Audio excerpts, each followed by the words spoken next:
예전에 부교육자 시절에 그 담임 목사님이셨던 오카노 목사님이 들려주셨던 여러 말씀들 중에서 지금도 그 뇌리에 깊이 박혀 한 번씩 떠올려지는 그런 말씀들이 있습니다. 그 목사님께서 그 신학생 시절에 교회에 교육준서로 부임을 하셨나 봅니다. 얼마나 거기에 열정을 다 쏟으셨던지 그 몇십 명 모이던 그 아이들이 몇백 명으로 늘어나고 젊은 사역자 입장에서 신이 나가지고 거기에 막 다 올인을 하셨는데요. 문제가 뭐냐? 그 신학 공부하는 학생인데 너무 사역에 매진을 하다 보니 그때 그 몇 학년 몇 학기 한 학기를 온전히 신학 공부하는 일을 내가 소홀히 했다. 근데 그 다음 말씀이 너무 충격이었습니다. 한 학기 그 공부를 조금 소홀히 했더니 지금까지도 아무리 애를 써도 그것이 회복이 잘 안 되더라. 오늘 이 순간 이 시기에 해야 되는 일들을 놓치면 이거는 그 팔로우 하기가 그만큼 어렵다는 그 메시지로 들려지다 보니까 늘 일상에서 최선을 다하는 것이 얼마나 중요한가를 저는 목사님의 음성이 들리는 것처럼 제게 교훈이 될 때가 있습니다.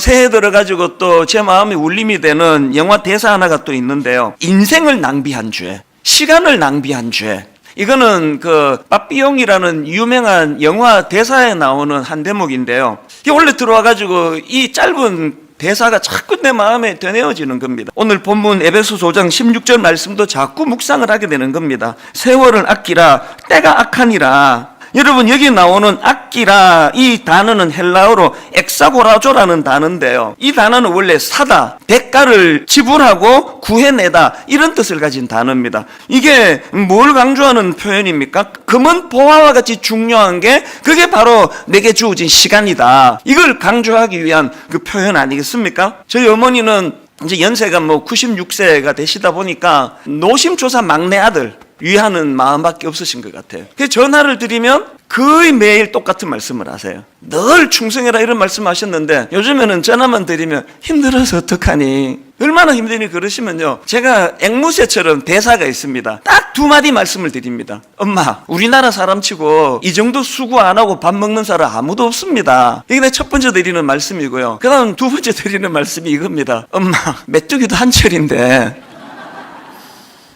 이렇게 필요할 때 있을 때 열심히 해야 되지 않겠습니까? 언제까지 저를 이렇게 필요로 하겠습니까? 그러면 또 어머니는 금방 승복을 하세요. 네 말이 맞다. 끊자. 그리고 끝이에요.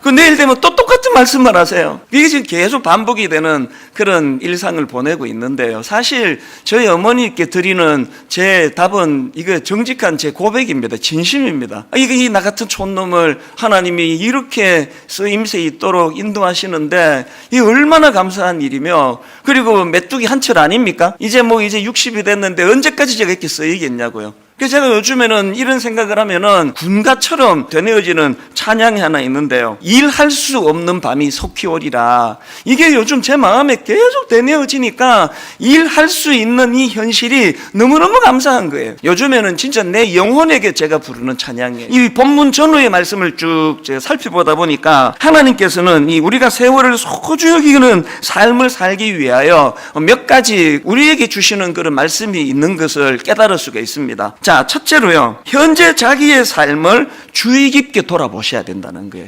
현재 오늘의 내 모습을 주의 깊게 살펴보는 것으로부터 세월을 아끼는 이런 하나님의 은혜를 누릴 수 있게 된다는 겁니다. 에베소서 5장 16절에서 세월을 아끼라 때가 악하니라 이 말씀 바로 앞에 그러므로 여러분은 어떻게 살아가야 할지를 살피십시오. 그 세월을 아끼라는 이 권면의 말씀이 나오기 전에 먼저 어떻게 살아야 할지를 살피라는 거예요. 제가 이번에 미국에 가서 20대 초반에 대학 다닐 때 친구들을 몇 명을 만났더니요. 한 친구가 하는 말이 이제 나이가 좀 들어가면서 너무너무 후회되는 게 뭐냐. 왜 그 쓰잘데없는 하나도 중요하지 않은 것에 그렇게 인생을 내가 낭비했는가. 대인관계도 이야기하더라고요. 조금만 품어버리면 되는데 그를 시시비비를 가리느라고 그런데 에너지를 왜 이렇게 많이 낭비했는지 모른다고. 너무 와닿았습니다. 여러분 우리를 살펴야 돼요. 이 소중한 시간을 아무것도 아닌 일에 누구 미워하는 일에 분노하는 일에 세월을 아끼기 위해서는 지금 내가 어떻게 살아가고 있는지를 아주 주의 깊은 관찰력을 가지고 그렇게 자기를 살펴야 된다는 겁니다. 이 거북이는 느려도 행복하다, 이런 제목의 책이 있는데요. 그 책에 보면은 우리가 잘 아는 그 토끼와 거북이를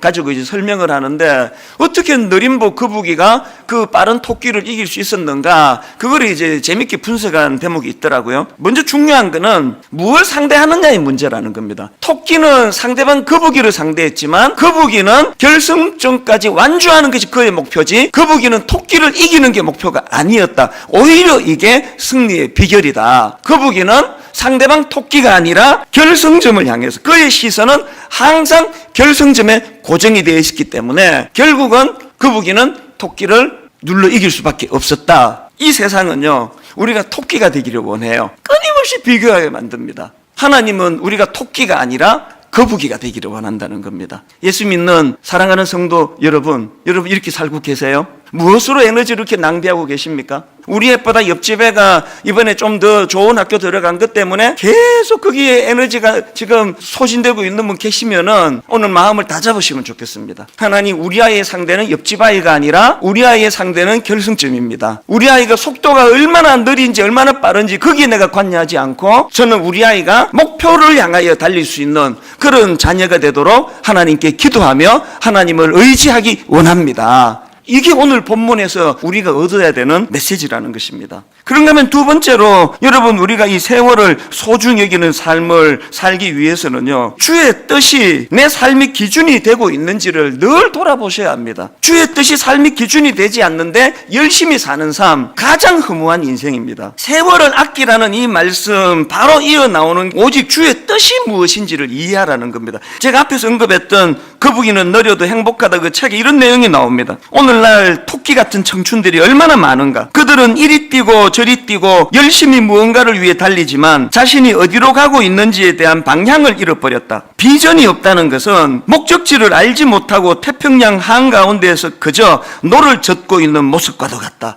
너무나 제게 와닿는 말씀입니다. 이게 주님의 뜻이 자기 삶의 기준이 되지 않은 채 열심히만 사는 사람들이 가지는 허무예요. 사도행전 20장 24절, 내가 달려갈 길과 주 예수께 받은 사명 곧 하나님의 은혜의 복음을 증언하는 일을 마치려면 나의 생명조차 조금도 귀한 것으로 여기지 아니하노라. 여러분이 하나밖에 없는 자기 목숨을 난 이것을 위하여 난 던질 준비가 되어 있다, 이런 확신을 가진 그 무엇을 발견한 인생, 행복한 인생 아닙니까? 성경이 바람직한 인생으로 묘사하는 시편 1편 3절, 그는 시냇가에 심은 나무가 철을 따라 열매를 맺으며 그 잎사귀가 마르지 아니한 같으니 그가 하는 모든 일이 다 형통하리로다. 그 다음에 바람직하지 못한 인생, 지혜롭지 못한 인생, 악인으로 표현되는 4절입니다. 악인들은 그렇지 아니하며 오직 바람에 나는 겨와 같도다. 이 조급한 자 아닙니까? 세월을 아끼는 삶을 살기 위해서는 주의 뜻이 내 삶의 기준이 되고 있는가? 다른 말로 내게는 뚜렷한 삶의 기준이 있는가? 비록 느리지만 거북이와 같이 목표 지점이 뭔지를 정확하게 파악하고 있는가?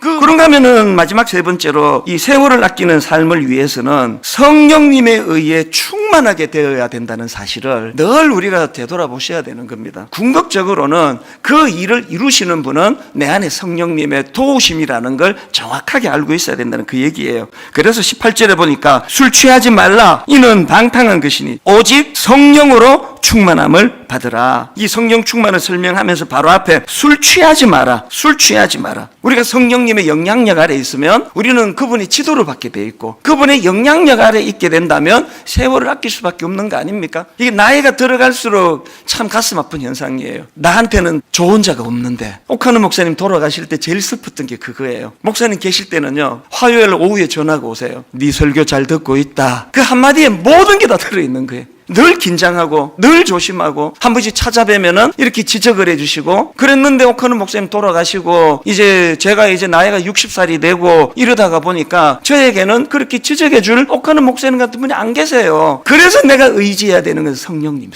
저를 누가 따끔하게 지적해 주시고 목회 어떻게 그렇게 하느냐고 혼을 내주시던 담임 목사님이 계시지 않기 때문에 저에게는 성령으로 충만하기 원합니다. 성령님의 인도하심으로 인해 삶의 의욕이 회복이 되고 잘못된 방향이 되찾아지는 그런 믿음의 성도님들 되시기를 바랍니다. 사명을 따라 사는 인생, 세월을 아끼고 사명을 따라, 그렇게 우리가 인생이 다 끝나는 마지막 시점에서 참 주님이 하셨던 그 한마디 말씀처럼 다 이루었다, 거북이처럼 목표를 향하여 뚜벅뚜벅 걸어가는 인생이었노라고. 그래서 나폴레옹체로 유배지에서 오늘의 불행은 언젠간 내가 잘못 보낸 시간의 보복이다, 이런 소리 하면서 인생을 끝내지 아니하는 그런 믿음의 형제 자매님 되시기를 주님 이름으로 축원합니다. 그 일을 성령님이 도와주실 줄로 믿습니다.